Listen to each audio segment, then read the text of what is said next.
Former President Donald Trump has spread his endorsements far and wide during this primary season. Here in Arizona, he's backing a slate of statewide candidates. So how have Trump's candidates performed in past primaries around the country? And is his former Vice President Mike Pence making a difference by pushing back? Joining us now, Chuck Todd of Meet the Press. Welcome back to Square Off, sir. Nice to see you, Bram. We're focusing on the Trump effect here in Arizona. What is Donald Trump's track record in primaries elsewhere in the country?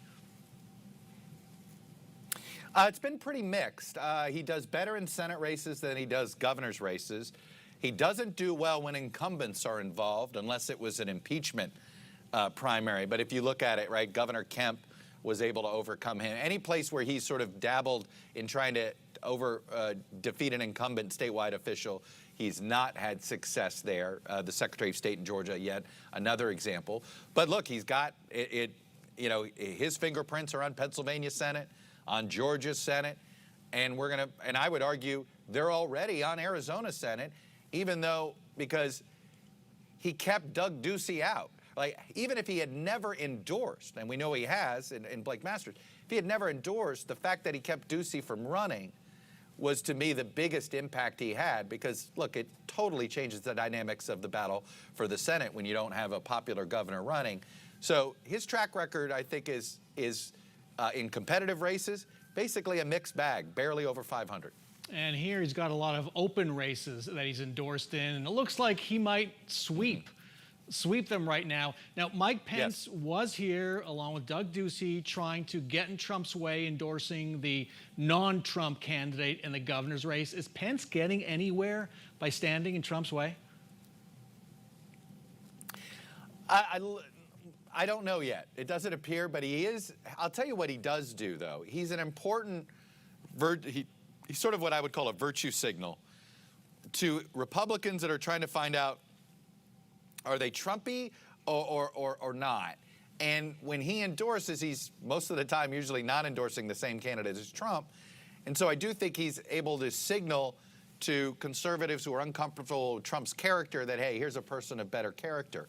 And I do think that Pence is trying to define himself that way, only endorsing people he feels like whose character he can defend, not just whose policies he can defend.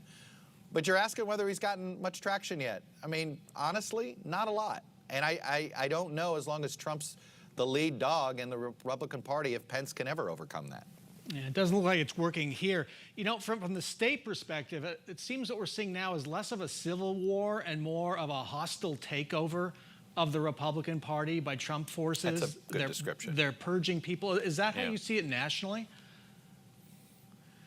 Yeah, I've always joked Trump sort of hijacked the GOP, right? And he sort of reanimated it in his own vision.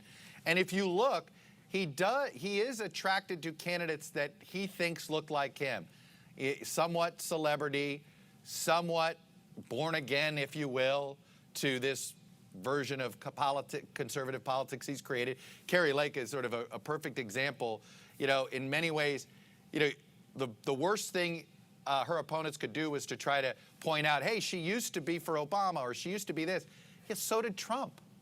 In fact, that's not a bug, it's a feature.